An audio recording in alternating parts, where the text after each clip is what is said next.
Hello and welcome back to my channel. If you're new here, hi, I write and talk about books, Broadway, and sometimes Star Wars under the name Gemma Tate.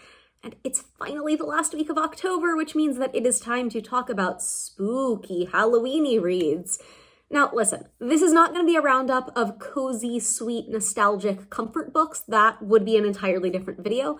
This is also not going to be a roundup of blood, guts, and gore horror stories full of jump scares in which the entire point is just that it's violent and everybody dies except for some special magic virginal final girl who survives because she's so not like other girls because of the power of not having had sex. We're not doing that. My preference in terms of spooky, horror-oriented novels is that my criteria for a good spooky horror novel is that I want something that will make my skin crawl, but like, again, not just jump scares and gore for the hell of it. I think, personally, that the scariest thing about a horror novel shouldn't be the monsters, it should be the way that people treat one another and interact with one another, or like the social and political histories that have led us here to the point where this book is a scary thing. Like, horror is social commentary. Horror has always been social commentary. That has been part of the point of the genre for generations, and like, yes, I can elaborate, but not necessarily in this video. I am generally not on board with the final girl concept, especially if it's all about virtuous virginity or whatever crap the patriarchy came up with. I like my horror to be both deeper than that and also like at least a little bit feminist. Honestly, what I want most of the time is probably less true horror and more creepy gothic social commentary, which falls more in the category of gothic horror, and I think that this list accomplishes that. Anyway, let's get into the recommendations.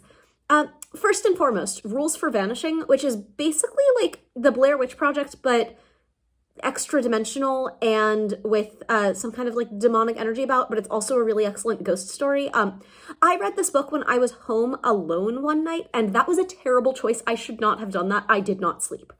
The Girl with All the Gifts by M.R. Carey, that's just a good zombie story. If you liked The Last of Us, the zombie mechanism in this story functions similarly. Very different kind of story, but I really liked this one. Sawkill Girls by Claire Legrand. I loved this. This ties together everything that I love about the idea of like scary fairies, where it's all about contract and transactionalism, but it's also absolutely about women supporting women and the ways in which women have historically been taken advantage of and what pushback to that kind of generational contract can look like. And like, I love it so much. It absolutely turns the whole sacrifice your firstborn child to the fae thing on its head in like the absolute best way. But then it also has kind of a little bit of almost Buffy the Vampire Slayer-esque Buffy and Cordelia, specifically women supporting women energy, with no obnoxious Xander self-insert for a male author kind of character. It's really good. I really enjoyed this book. I think the comparison here is getting away from me a little bit. Crier's Cross was actually my first introduction to horror novels ever. It's more of a ghost story than anything, but it's a good one, and it really does get into some of the finer points of American imperialism, particularly in like Northwest North America. The Library at Hellbore, I actually talked about this a little bit in my Dark Academia video series. I really like this book, and I almost categorize it as Dark Academia, but the violence that is in it is inherent to the setting rather than a corruption of the setting, which is why I categorized it as horror rather than Dark Academia. I really liked this book. This book is designed to make you fear academic institutions a little bit, and I think that that's okay. I think some academic institutions maybe should be feared. On that note, Catabasis is also pretty firmly on this list, which I think that it's like not exactly a horror novel, but there are some absolutely horrific elements to it that function both as jump scares and also as blood, guts, and gore, and also as inversions and perversions of social concepts and societal norms that like we should think harder about and we should criticize. And the way that this book presents it is absolutely like gut-wrenching, makes you feel like you're in need of the ability to crawl out of your skin because it's just so uncomfortable. Like, yeah. Dead Girls Walking is absolutely true horror. I should not have read this book on a camping trip when it was just me and my dog in a tent and the only light was coming from my Kindle screen. That was a bad idea. That was a bad idea. Don't do that to yourself, because I Did not sleep at all that night or the next night or the night after that when I was home, safe and comfortable in my own bed with my partner next to me. Like, this book scared the hell out of me, and it was so good. And particularly if you already enjoy horror, it's a good one. I've been seeing a lot of conversation around Kirsten White's books lately. People are talking a lot about Hyde because I think that is her true horror novel. I actually haven't read that yet. That is on my TBR for this October. I have a flight next week and I'm bringing it with me on the plane. I am planning on being a little bit scared out of my mind. I enjoy a book that is kind of terrifying but also makes you think.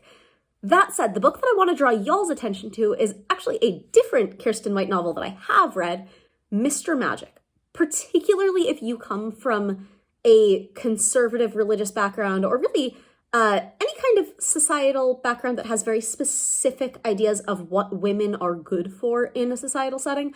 Mr. Magic is excellent and I highly recommend it. I really enjoyed it. I think that it makes a fantastic, creepy October read. We've talked about Starling House on here a little bit. It's not really a true horror novel. It's more like a spooky magical realism story than anything else. Again, I wouldn't really categorize it as true horror, but I do think that it makes an excellent spooky October read, so I'm going to go ahead and recommend it anyway. And there are moments in it that are genuinely visceral body horror in a way.